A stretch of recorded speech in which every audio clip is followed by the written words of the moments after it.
بسم اللہ الرحمن الرحیم۔ السلام علیکم ورحمۃ اللہ وبرکاتہ۔ سامعین محترم، ہماری گفتگو چل رہی تھی کھانے کے سنت طریقے کے بارے میں، اور سنت کو اگر چھوڑا جائے تو پھر کیا وبال ہے، اور اس کے بعد ہم نے بات کی شیطان جو ہے وہ ہمارے گھروں میں داخل ہو جاتا ہے تو اس کو کیسے روکنا ہے۔ آج ہم بات کریں گے کھانے کے بعد شکر ادا کرنے کے فوائد کے بارے میں، کہ کھانے کے بعد ہم اللہ رب العزت کا شکر ادا کریں تو اس کا ہمیں جو ہے وہ کیا فائدہ ہوگا، ہمیں ظاہری طور پر کیا فائدہ ہوگا، باطنی طور پر کیا فائدہ ہوگا۔ تو آئیے چلتے ہیں حدیث پاک کی جانب۔ حضرت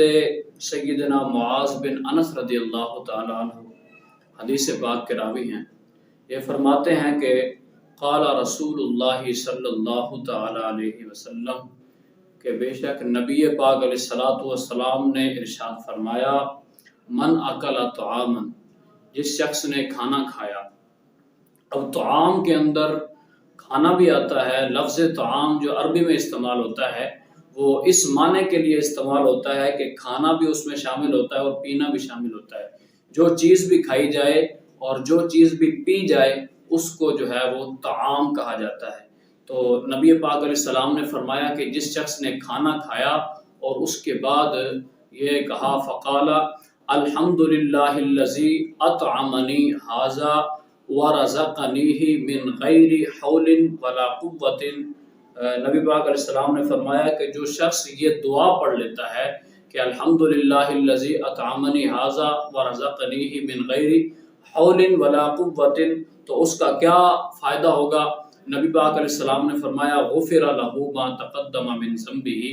نبی پاک علیہ السلام نے فرمایا کہ جو گزشتہ وہ گناہ کر چکا ہے، اللہ رب العزت کھانے کے بعد شکر ادا کرنے کی برکت سے اور یہ دعا پڑھنے کی برکت سے اللہ رب العزت اس بندے کے گناہوں کو معاف فرما دیتا ہے۔ اب یہاں پر ایک سوال پیدا ہوتا ہے کہ گناہ تو صغیرہ بھی ہوتے ہیں اور کبیرہ بھی ہوتے ہیں، تو ان الفاظ سے جو نبی پاک علیہ السلام نے فرمائے ہیں کہ جو گزشتہ گناہ جو ہے وہ مٹا دیے جاتے ہیں اور گزشتہ گناہوں کو اللہ رب العزت معاف کر دیتا ہے، تو ان گناہوں سے کون سے گناہ مراد ہیں؟ کیا ان سے صغیرہ گناہ مراد ہیں یا کبیرہ گناہ مراد ہے؟ تو سامعین محترم، اگر ایسی بات ہے تو ہر کوئی یہ سوچے گا کہ کبیرہ گناہ کرنے کے بعد میں جو ہے کھانے کے بعد شکر ادا کر لوں گا، اور کوئی یہ سوچے گا کہ میں زنا کرنے کے بعد شکر ادا کر لوں گا کھانے کے بعد، تو ایسا نہیں ہے۔ کوئی بھی اگر اب دیکھے کہ اب ایک بندہ جو ہے وہ کسی کی بیوی کی طرف دیکھتا ہے اور کسی کی بیوی کی طرف دیکھنے کے بعد وہ کہتا ہے کہ میں جی کھانا کھاؤں گا اور کھانے کے بعد شکر ادا کر لوں گا، اللہ رب العزت میرے پچھلے گناہوں کو معاف فرما دے گا۔ تو ایسی بات نہیں ہے۔ کسی کی بیوی کی طرف، کسی کی بیٹی کی طرف، کسی کی ماں کی طرف کبھی بھی ایسے نظر اٹھا کے نہیں دیکھنا، کیونکہ نبی پاک علیہ السلام کے فرامین کے اندر یہ بات موجود ہے کہ کسی کی طرف بری نظر سے دیکھنا یہ آنکھ کا زنا ہے، اور زنا جو ہے وہ بہت بڑا گناہ ہے۔ تو ان تمام چیزوں سے بچیں۔ نبی پاک علیہ السلام نے جو فرمایا ہے کہ گزشتہ گناہ مٹ جاتے ہیں، گزشتہ گناہوں سے یہ مراد ہے کہ صغیرہ گناہوں کو اللہ رب العزت کھانے کے بعد شکر ادا کرنے کی برکت سے جو ہے وہ معاف فرما دیتا ہے۔ اور یہاں پر ایک اور بھی بات میں کرتا چلوں کہ کھانا جو آپ کھا رہے ہیں وہ بھی حلال ہونا چاہیے۔ ایسا نہیں ہے کہ حرام کھا کے اس کے بعد شکر ادا کرے اور کہے کہ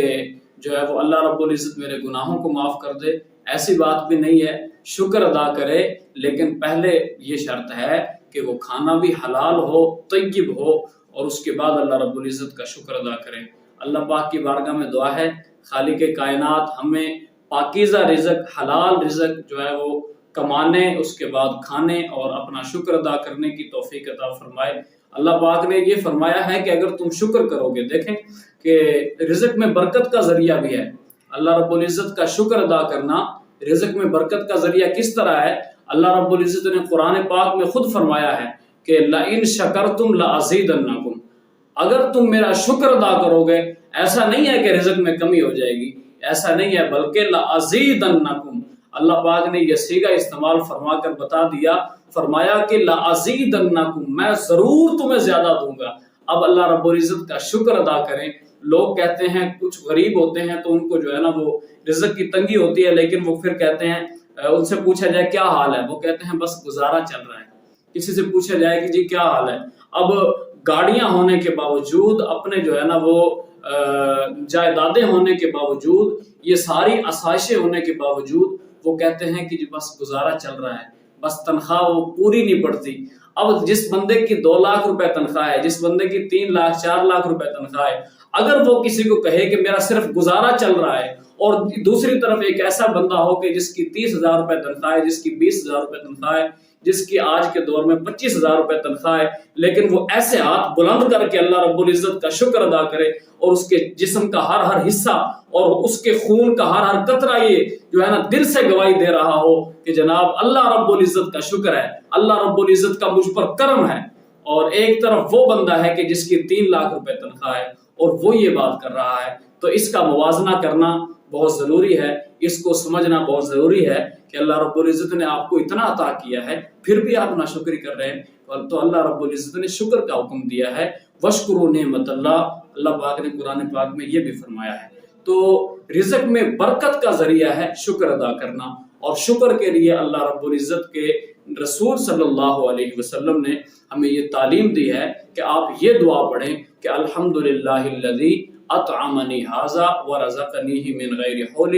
ولا قوت۔ یہ دعا پڑھیں تو انشاءاللہ العزیز دل سے پڑھیں گے، دل سے شکر ادا کریں گے تو ضرور اللہ رب العزت نے بھی فرمایا ہے کہ آپ کے رزق میں برکت ہوگی، اور آپ کا پاکیزہ کھانا جو اللہ رب العزت نے عطا فرمایا ہے حلال طریقے سے، اس میں بھی جو ہے نا وہ برکتیں نازل ہوں گی۔ اللہ پاک کی بارگاہ میں دعا ہے خالق کائنات ہم سب کو ان باتوں پر عمل کی توفیق عطا فرمائے۔ امید ہے میری باتیں آپ کو اچھی لگی ہوں گی، اللہ پاک عمل کی توفیق عطا فرمائے، آمین بجاہ النبی الامین۔